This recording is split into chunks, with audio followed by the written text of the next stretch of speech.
Hello class, this is Professor Quigley and I'm here to help you with Challenge Activities 3.10. Now, I'm not going to teach you about a piano and all the different frequencies. However, I will tell you, as complicated as this problem is, all we're doing is building an application where the user could type in a starting frequency and then be able to output what the frequency would be of each of the piano keys moving to the right. So if you imagine you placed your finger on one key of the piano and then you heard that frequency when you pushed it, then you'd move your finger to the key right to the right and you would hear that frequency go up a little bit. And then if you did that 4 times, all we're doing is building an application where you pass in the starting frequency, it's going to output that frequency, and then the next 3 keys over to the right. Also, what makes this problem complicated is that it gives us a formula to follow in order to calculate that frequency. I will admit some of these things are confusing, but hopefully I can explain them to you and we can do them together. So the first thing I want to point out is that we're going to use a function in, we're going to use a function in this activity here, raised to the power. If you remember math functions, you'll actually find and be able to read about those back in chapter 2. If you go down to math functions, you'll be able to click that and you'll see that we did talk about raised to the power. I'll close that here. And if we go down to week 8, you'll see that we're going to talk about functions again. So this week we're going to use a function, and then in week 8 we're going to have the privilege of being able to create our own functions. More on that to come. But for now, we'll stick with 3.10 and we'll work this together. I'm going to hit start and I'm going to go down here. And so the first thing we're told to do is to declare a variable. This variable is going to be called startinfreq. This is why I told you I'm not a big fan of abbreviation. I just like typing the whole word out. But we'll just follow along here. But for the sake of housekeeping here, for the rest of the video, every time you hear me say starting frequency, just know that I'm talking about this variable and I'm going to type it as such. We also need it to be a float. Why do we know we need it to be a float? Because if we look over here at our example, we can see the output is going to be a number with a decimal. If it was an integer, it would just round it to the nearest whole number for us, so we don't want that. So make sure, as we start off here, we are going to go float startinfreq. Then I'm going to go to a new line, because remember, as you follow along in this helpful pseudocode here, every line here should equal one line of code here. So when this goes to the new line, we're going to do the same here. So now this line is literally just like the line above, declare a variable r as a float. So float r. Now I'm going to go down 2 lines here because it's actually going to space our code out if we ever have to read this again.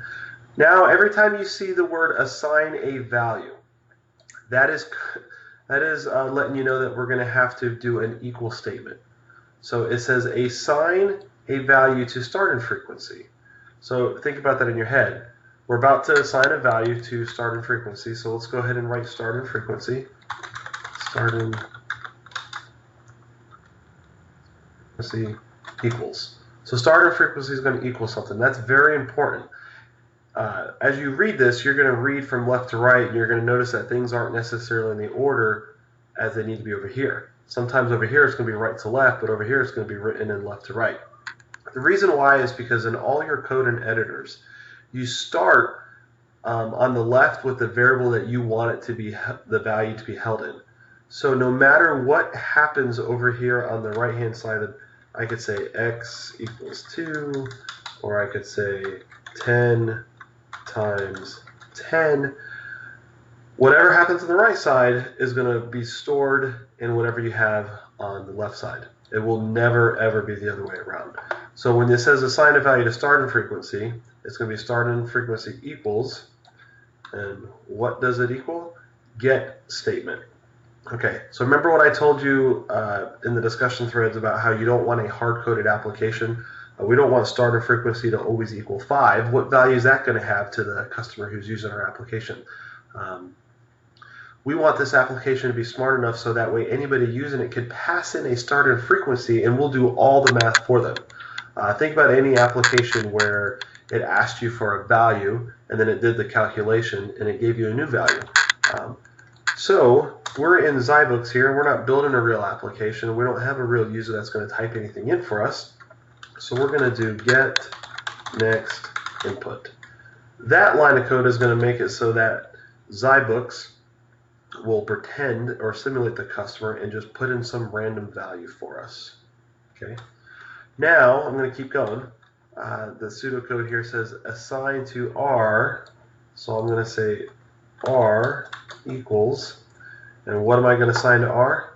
The value of raising 2 to the power of 1/2. This is where you have to learn to use a function. Fortunately, you don't have to figure this out. All you literally have to do is just type this right here. So let's see if copy and paste works. And it does. You might want to try copy and paste. That way it saves you from making a typo there. So I'm going to go down a couple lines. Now it's telling me put the value of variable starter frequency to output. Now many of you in previous weeks have become used to saying, hey, this variable equals something, and then I'm going to put a variable to output.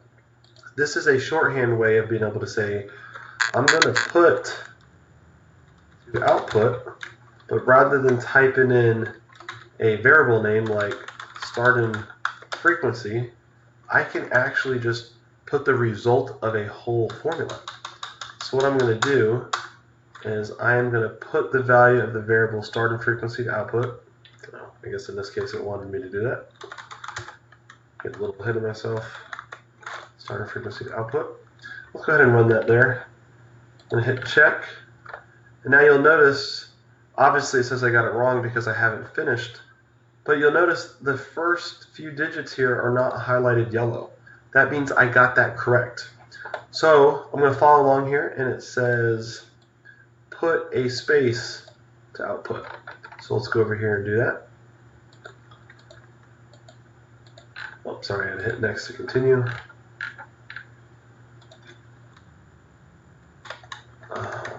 Put, and the string values have to be in quotes, so I'm going to put space to output. I'm going to hit check again. Now you'll notice that it's saying I have the right value, plus I got credit for the space here, and now the missing text starts over there. So that means we're doing pretty good. This little quick check-in and watching that yellow line disappear is a good strategy for doing this piece, one piece at a time. All right, so I took the starting frequency value to output, I put a space. Now it's saying put a value of the expression multiply R raised to the power of 1 times starting frequency to output. So again, if we break this down, this is where I was getting ahead of myself. I was talking about this right here. So if I say put to output, because I know I'm going to put something to output, now what is it that I'm putting to output? So this is where it's telling me the value of the expression multiply R raised to the power of 2. So let me just go ahead and type that out for you. So this is going to be put raised to power parentheses R comma space 1 close parentheses times starting frequency to output.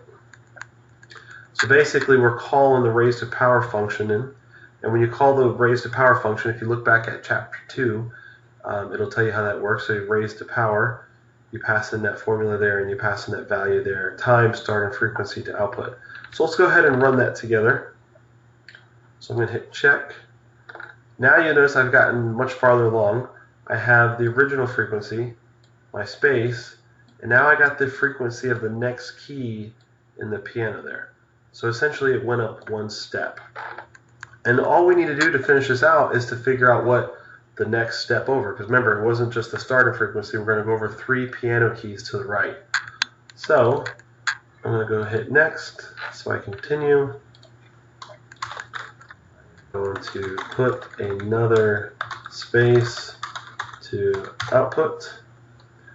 Now I'm going to do the same thing I did before, but since I only have to go up one piano key, raised to power R, comma, this time it's 2, because I'm going 2 keys over, times starting frequency to output. So if I check that, hit check, now you can see I can scroll over and I got much farther, and then I got to put my space and I got to do the 3rd key and then the 4th key on the piano. So I'm going to click next, and now remember, like I told you, the best programmers in the world are the lazy ones. So I'm going to come over here and do some copy and paste. I'm going to hit copy, paste, and then I'm going to click and change that to 3. Again, change this to 4. That should be all I need. So essentially, I declared my 2 variables. I set the starting frequency to be whatever frequency the user types in. So you can imagine this being whatever key on the piano they wanted to start with. I take that starting frequency, I put it to the screen so that way the user knows what they started with, and then I put a space in between each formula here where I could figure out what the frequency of that next key is. And then all I'm doing is changing in the numbers here to say, okay, now I want to know the 1st key over or the 2nd key over. Because if you think about it, as you step up the piano, you're just stepping up the number of times that the frequency is increasing. So I'm going to go ahead and hit check. Now it says I got it right, and I am good to go on to the next problem. I know that was tricky. I know the problem is worded in a crazy way, and I know sometimes that you guys are having problems understanding these concepts, and getting a rather difficult question is not helping much. So I hope this video kind of helped explain to you what it is that you're trying to do. If you have any questions, or you want to take a deep dive into the functions and how they're working, or if you just want to learn a little more about pianos, just reach out to me in the discussion threads, and I will be glad to answer any questions you have. Take care.